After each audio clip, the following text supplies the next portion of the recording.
Hanya saja itu fenomena kalau menurut misalnya Maman Esmayana, pengarang tidak sekedar menampilkan fakta yang terjadi di masyarakat, melainkan dia telah membaluri fakta itu menjadi imajinasi dan wawasannya.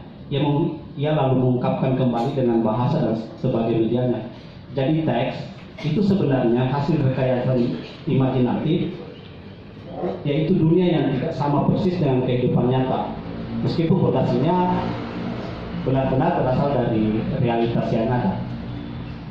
Dr. Suradi dalam melalui kumpulan cerpen jurus Bupati Pucung Mau telah membaluri fakta sosial yang terjadi dengan imajinasi, sehingga cerpen-cerpen tersebut tidak lagi sama dengan realitas yang ada, meski sangat mungkin berangkat dari fenomena yang ada. Dalam kuncer ini, Dr.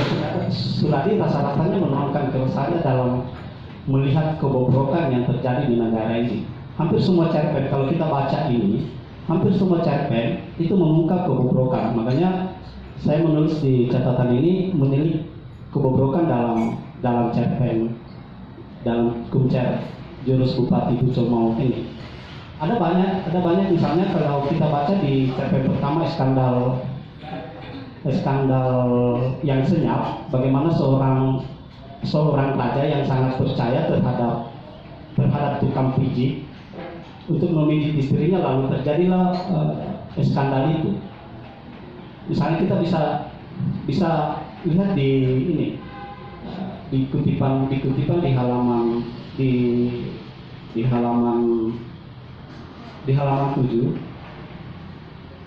Itu raja tidak tahu bahwa istrinya telah ketagihan sentuhan, pijatan dan sedotan seorang hamba. Raja memerintahkan supaya Ilaloki secara rutin 1 kali seminggu mengunjungi pasiennya. Jadi istri raja ini sakit-sakitan, lalu dimintalah si Laloki ini untuk Laliko ini untuk memijit. Lalu apa yang terjadi?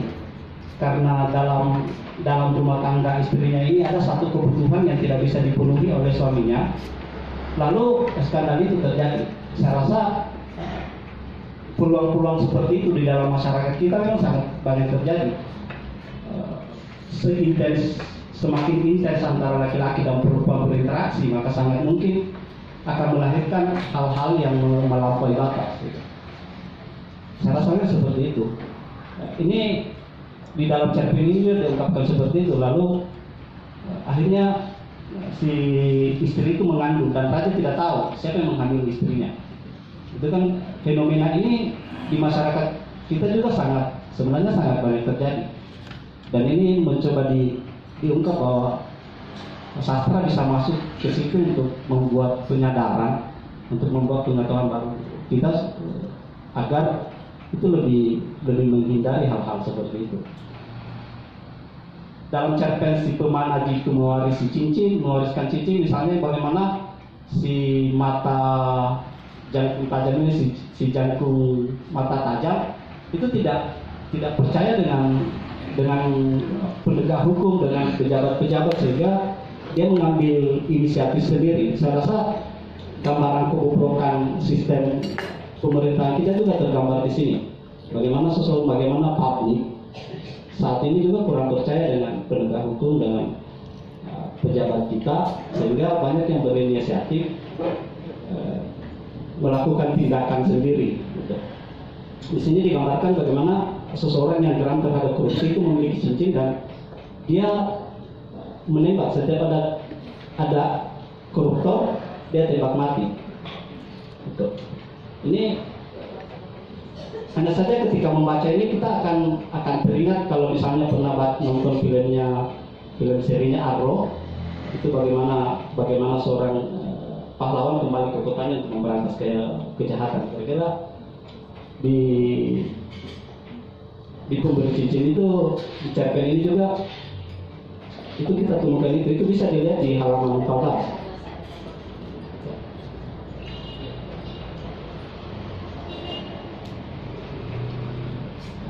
Di dalam cerpen yang 1/2 yang bendera 17, kita juga temukan bagaimana kebobrokan sistem kita ketika ada orang yang memprotes, tiba-tiba anggota dewan bereaksi dengan sangat keras ingin melaporkan si pembuat online itu ke polisi. Padahal kan saya tulisnya begini, ini Indonesia, hampir semua permasalahan yang seharusnya bisa diselesaikan, maaf saya meminjam istilah meja solusi, bisa diselesaikan di meja solusi melalui diskusi dengan cara kekeluargaan, justru selalu diseret ke ranah hukum. Jadi apapun pun sekarang ini itu selalunya diseret ke ranah hukum daripada kita berkumpul untuk mendiskusikannya. Itu fenomena-fenomena yang terjadi sekarang. Akibatnya sistem kekeluargaan dan persatuan semakin berubah. Padahal banyak kasus yang memang harusnya kita rundingkan di meja solusi seperti ini. Jika itu terjadi, ada ungkapan Pak Suladi di cerpen itu, jika itu terjadi maka negara kita sedang berproses menuju gagal. Di cerpen selanjutnya, misalnya dia menyesali keputusannya, juga kita menemukan fenomena yang lumayan akrab di telinga kita, di penglihatan kita, khususnya di sosial media, bagaimana seorang yang sudah beristri kemudian kembali ke pelukan mantan kekasihnya meskipun istrinya sakit-sakitan. Di cerpen itu juga, kebobrokan itu juga diungkapkan. Entah apa kebobrokan namanya atau apalah. Kemudian hal itu juga diungkapkan dalam cerpen ini. Bagaimana mungkin seorang laki-laki yang istrinya sedang sakit-sakitan, dia kemudian rela mengunjungi kekasihnya yang telah 40 tahun berpisah. Ya, mungkin pengalaman. Nah, mungkin itu. Oh, ya. Imajinasi. Iya. Namun saya rasa kenapa penulis memilih jurus ini, memilih judul ini, karena dalam cerpen ini tingkat kebobrokan sebenarnya berfokus ke si Bucol Mauk ini. Bagi saya, dia menyanggupi persyaratan dukun itu memakan bangkai anjing yang 7 ekor itu hanya metafora yang coba diungkapkan, karena kita lihat fenomenanya sekarang ketika seseorang ingin naik jabatan atau memperoleh jabatan, dia rela mengorbankan apa saja. Dia rela memakan saudaranya, temannya, sahabatnya demi mencapai tujuan-tujuannya itu. Dan saya rasa pengungkapan anjing itu hanya metafora yang sebenarnya ketika terjadi pemilihan bupati, pemilihan apapun itu, bahkan kepala desa, bahkan BPD yang paling rendah saja, misalnya kalau di desa kan ada BPD, itu terjadi. Bahkan di desa seberang, di desa saya, di desa seberangnya itu ada yang rela menghabiskan sampai 50 juta hanya untuk menjadi anggota BPD yang gajinya 1.200.000 kalau tidak salah. Rela. Mereka kampanye terbuka dan menghabiskan puluhan juta untuk itu. Dan itu mungkin karena saling di kampung itu kan saling satu rumpun, jadi mereka saling situ demi satu tujuan. Saya pikir penggambaran ini harus arahnya ke sana. Cerpen terakhir itu masalah ayam, sabung ayam. Jadi sabung ayam juga sebenarnya dalam tanda kutip kebobrokan yang terjadi di masyarakat di kampung saya ini sangat marah. Jadi mereka ada ciri-cirinya, orang-orang seperti ini ada ciri-ciri khususnya. Mereka ketika ke tempat sabung ayam itu tidak lewat di jalan raya tapi belakang rumah. Dan kalaupun lewat di depan di jalan raya lalu berpapasan, ada mitos mereka tidak boleh disapa. Ketika disapa itu katanya tidak akan menang. Misalnya ditanya mau kemana, itu tidak boleh. Jadi kalau kita ketemu lalu bertanya, mereka akan mengabaikan kita. Karena itu percaya kalau disapa seperti itu nanti tidak akan menang di meja judi di sabung ayam itu. Dan itu masih marah. Tahun-tahun 90-an di sana bahkan sampai ratusan mobil kadang-kadang masuk ke rumah, ke kampung melaksanakan itu sabungan. Baru itu ada harinya, misalnya hari apa itu mereka kumpul di tempat ini, hari apa itu. Jadi dalam 1 minggu itu tidak pernah kosong, dan selalu juga digeledah sama polisi dan tidak pernah menjerat, karena mereka untuk menghindari polisi kadang-kadang punya trik-trik tersendiri. Misalnya pakaian mau ke kebun, akhirnya ketika ditemukan polisi, alasannya mereka dari kebun, akhirnya tidak ditangkap. Nah, motornya juga dia simpan jauh, baru jalan kaki. Jadi banyaklah, saya rasa di Cerpen ini hal-hal kebobrokan di masyarakat kita banyak diungkap. Namun apapun itu, penafsiran saya ini sangat terbatas. Seperti saya katakan tadi, kita bebas menafsirkan. Kumpulan Cerpen ini semakin banyak yang menafsirkan, saya rasa semakin bagus. Karena Pak Anda juga sudah berkomunikasi. Jadi pengantar ini saya akhiri dengan Assalamualaikum warahmatullahi wabarakatuh. Waalaikumsalam warahmatullahi Baik, wabarakatuh. kita beri aplaus dulu kepada Pak Idris. Berikutnya kami serahkan ke Pak Amir ya. Silakan Pak.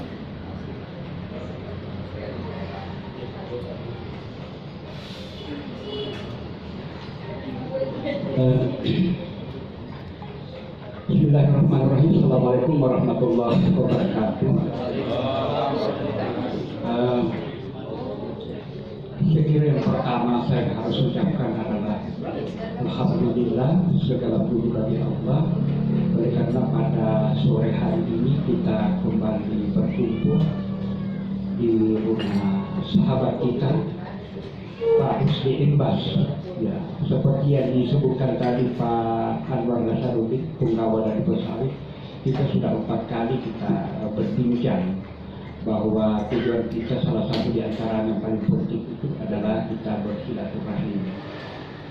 Dan alhamdulillah pada hari ini kita bisa kembali bersilaturahim.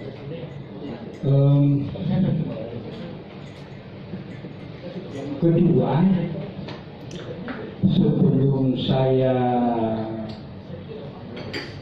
atau kita membincangkan lebih jauh, lebih dalam, lebih luas tentang kumpulan Cerpen karya Pak Dr. Suradiasi, Jurus Bupati Bujelma, saya ingin mengutip sebuah pertanyaan, dan pertanyaan ini dikemukakan oleh salah seorang bisnis yang hebat saat ini adalah Gunawan Muhammad, pemilik Tempo ya, yang menulis catatan esai.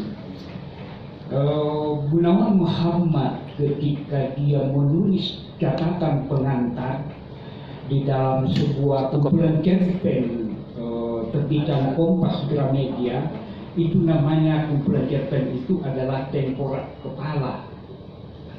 Ada beberapa cerpenis yang terpilih di dalamnya, ada kurang lebih 18. Beliau mengatakan begini, untuk apa menulis sebuah cerpen? Ya.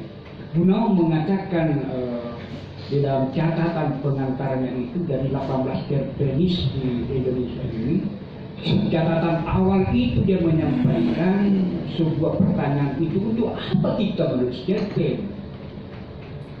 Kalau kita hanya ingin menyampaikan kritik sosial kepada publik, mengapa kita tidak menulis opini atau surat pembaca? Mungkin itu lebih gampang, lebih mudah daripada menulis sebuah cerita pendek.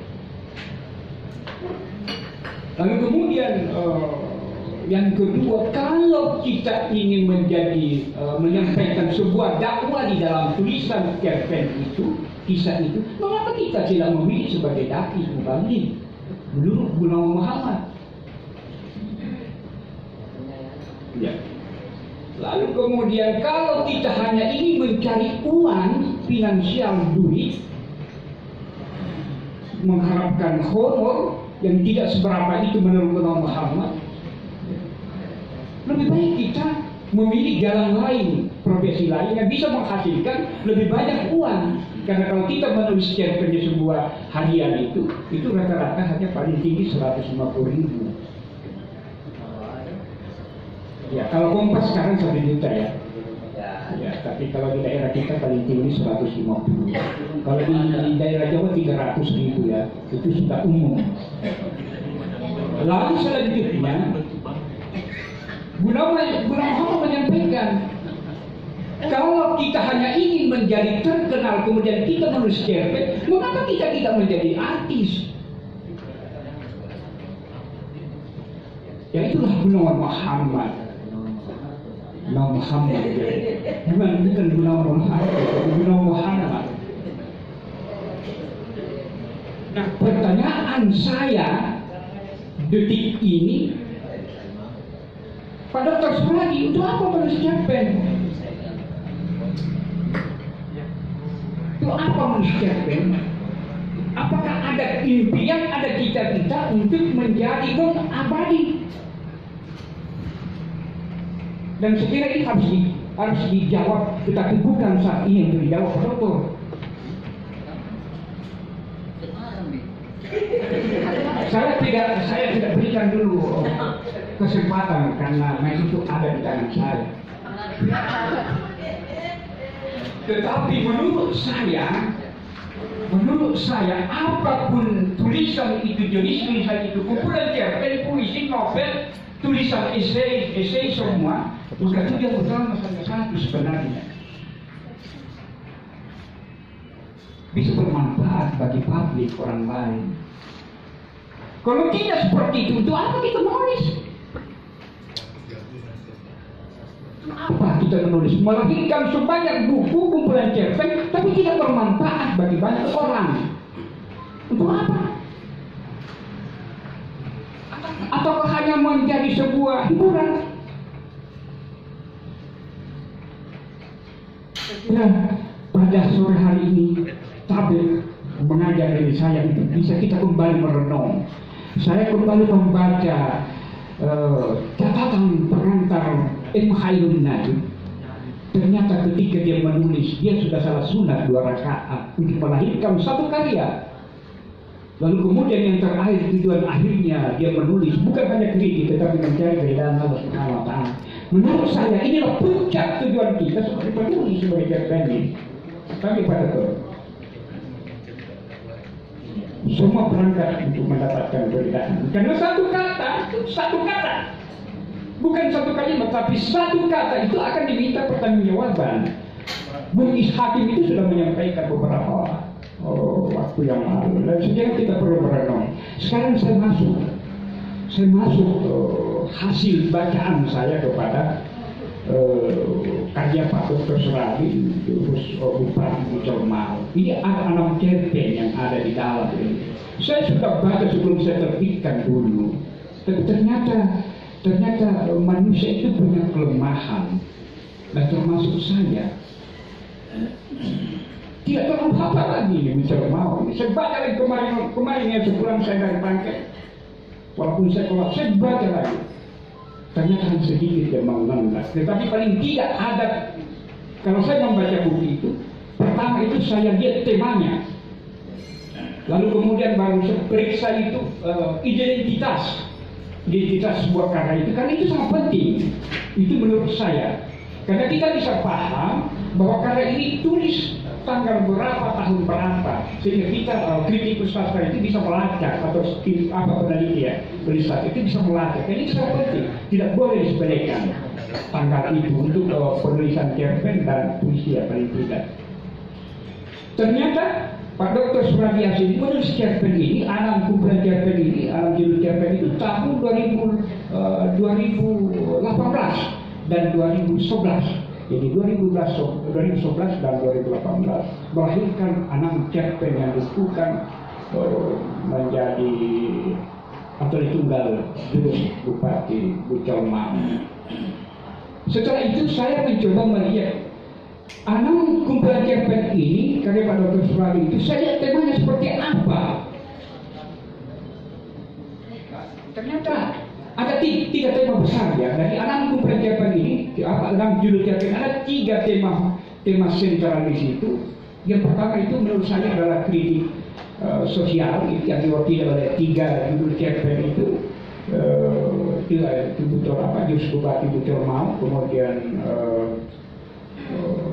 yang kedua setengah tiang bendera. Lalu kemudian cerpen yang lain itu ada juga ternyata cerpen yang bertema mistis ya. Lalu kemudian yang ketiga ada cerpen yang juga menurut saya ini luar biasa karena tema cinta seperti yang disampaikan oleh Bung Idil tadi. Nah, saya periksa kembali yang bertema cinta ini, ternyata 2 lagi tema cinta di dalam. Ada memang cinta yang terlarang, yang menurut saya ya, versi saya terlarang itu. Ya, seperti yang disampaikan dengan narasi yang menurut saya sangat jelas oleh Bung Irfan tadi. Menurut saya itu adalah cerpen terlarang dan tidak boleh dibaca oleh anak kita. Cukuplah orang-orang dewasa seperti kita.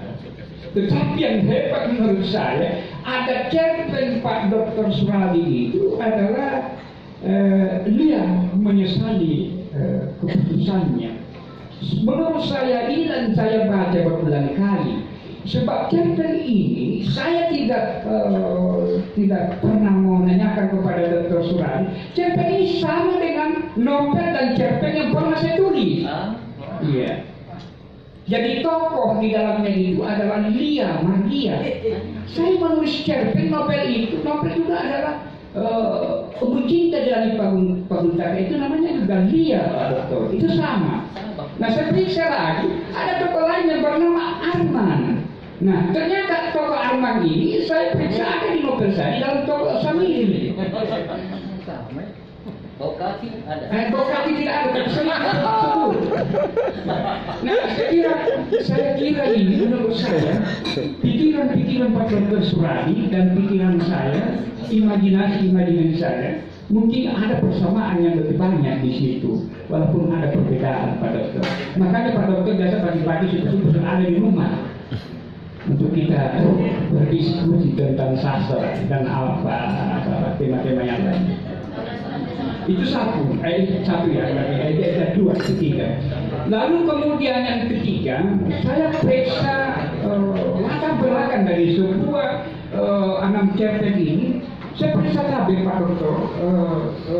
Saya kembali membandingkan dari sekian penulis cerpen, termasuk cerpen ini Pak Yudhistira Sukatane, lalu kemudian Pak Ibdar Anwar, lalu kemudian saudara kita di Pasar ini Pak Wan Matrengke sebagai cerpenis dan Bung Irfan Makatusi sebagai cerpenis.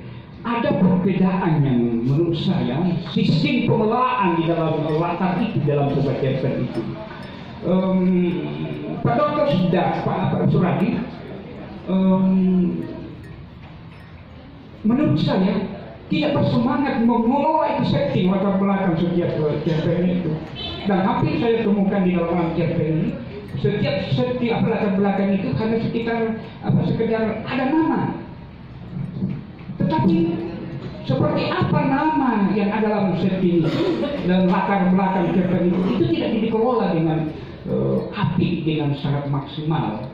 Memang ada cerpen hingga di Singapura, hingga di Jakarta, bahkan ada cerpen yang tidak ada sama sekali latar di dalam, kecuali bahwa itu semua adalah dialog. Nah, saya kira Pak Dr. Suradi karena sudah mengikuti proses pelatihan penulisan cerpen itu, bisa kita bandingkan karena saya tanya tadi sudah berapa cerpen yang dihasilkan oleh Pak Dr. Suradi. Dia mengatakan sudah 30 untuk hari ini. 2-3 hari lalu saya tanya berapa cerpen yang sudah dihasilkan Pak Dokter, dia bilang 24. Saya kaget ketika tadi menjadi 30. Artinya apa? Ini adalah sebuah luar biasaan yang bisa menghasilkan proses kreatif yang begitu cepat. Dan saya kira saya masuk akal karena saya mencoba membaca cerpen kita Halu Sapran Putih. Beliau adalah cerpenis secara otodidak, tetapi ketika dia mengikuti pelatihan kepenulisan di Amerika Serikat dan kembali ke Jakarta, dia begitu menulis sangat produktif, menulis cerpen ketika dia paham teori atau metode kepenulisan cerpen secara cepat. Selanjutnya saya kembali kepada tokoh utama di dalam sebuah cerpen ini. Saya menangkap dan saya membaca dan menangkap bahwa di dalam setiap cerpen itu Pak Dr. Suradi itu begitu banyak tokoh yang ditampilkan dalam setiap cerpen. Kalau kita membandingkan dengan cerpen lain atau penulis cerpen yang lain itu, saya melihat itu paling maksimal itu 3 tokoh di dalam cerpen itu. Karena memang untuk mengelola cerpen tokoh ini memang sangat berat. Karena kita harus membangun karakter itu dalam cerpen itu. Maka yang menjadi misteri buat saya, karena ada 2 cerpen itu menurut saya, ada 2 cerpen Pak Dr. Suradi dalam kumpulan jurus Bupati Pucol Mau ini, ada 2 cerpen yang sangat pendek, menurut saya paling tinggi itu 250 kata. Cerpen terakhir yang jurus setengah tiang, lalu kemudian ada lagi satu itu Jago ya, itu sangat pendek, 1,5 berarti kurang lebih 200 sampai 300 kata. Misteri yang saya maksud di sini adalah keistimewaan daripada ini, karena tokoh di dalam kedua cerpen ini dia mampu dia tampilkan, walaupun menurut saya tidak apik, tetapi dia mampu tampilkan dari beberapa tokoh itu. Jangan sampai dulu kan masih ada ya. Lalu selanjutnya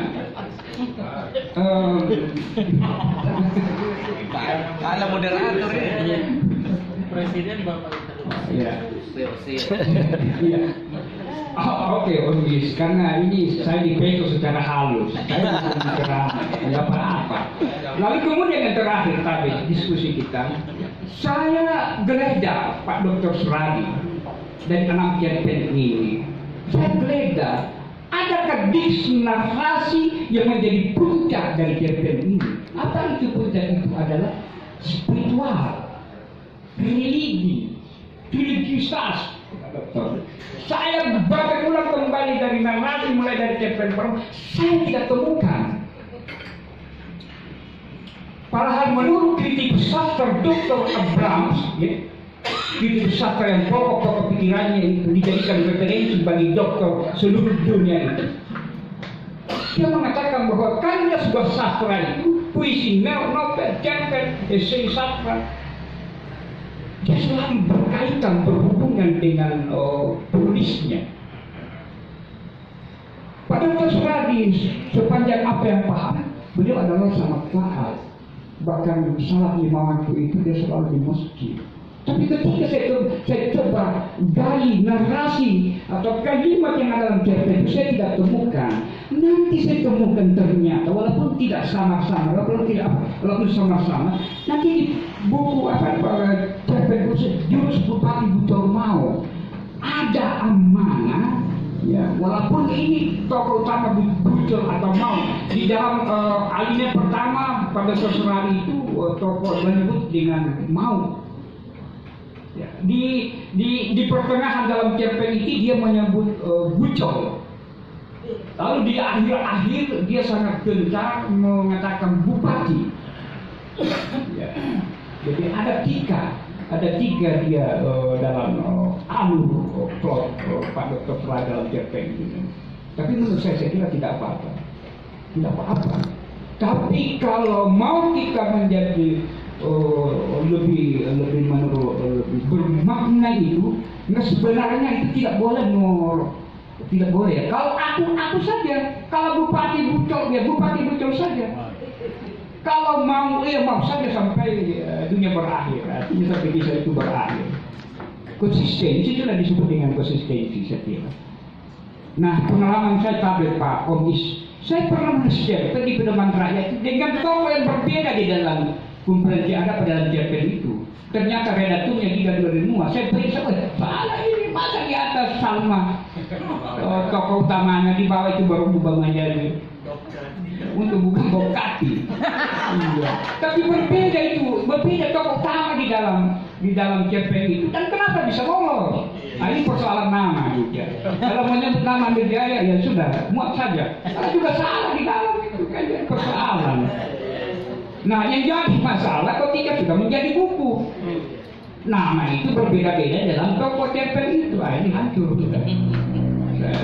Hancur. Tapi Pak Dr. Suradi juga ternyata sangat sensitif di situ. Nah,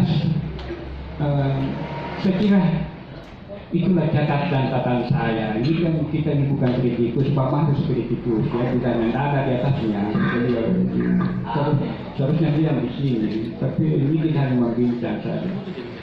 Tetapi saya ingin menutup perbincangan saya, Pak Moderator, Komdis itu bahwa saya ingin mengutip kata bijak dua tokoh yang menurut saya sangat luar biasa. Pertama, Pramudia Anantatur, novelista serawan kita yang hampir meraih Nobel. Dia mengatakan begini, orang boleh setinggi langit, maksudnya orang bisa menjadi kaya, menjadi profesor, menjadi dokter. Tetapi kalau dia tidak menulis, maka dia akan dilupakan sejarah dan manusia. Ini dasar ini, ini luar biasa ini. Inspirasi dari Pramudia Anantatur. Lalu kemudian yang kedua, saya masih melekat di dalam kepala saya. Buya Hamka menyampaikan, kalau kita ingin abadi, maka menulislah. Nah, karena itu Pramudia Anantatur dan Buya Hamka sampai hari ini sudah lama dia meninggal, tetapi masih diperbincangkan. Tapi insya Allah Dr. Suradi telah menulis berbagai buku novel, kumpulan puisi, kumpulan cerpen, dan buku-buku yang lain. Jangan ragu Pak Dr. Suradi, sudah tercatat, sudah mengabadi, sehingga walaupun bisa hari ini meninggalkan dunia ini masih bisa.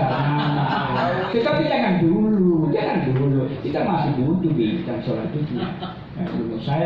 Saya berdoa dia tetap diberikan kekuatan dan kesehatan untuk bisa menuntaskan cita-citanya. Menulis 77 cerpen.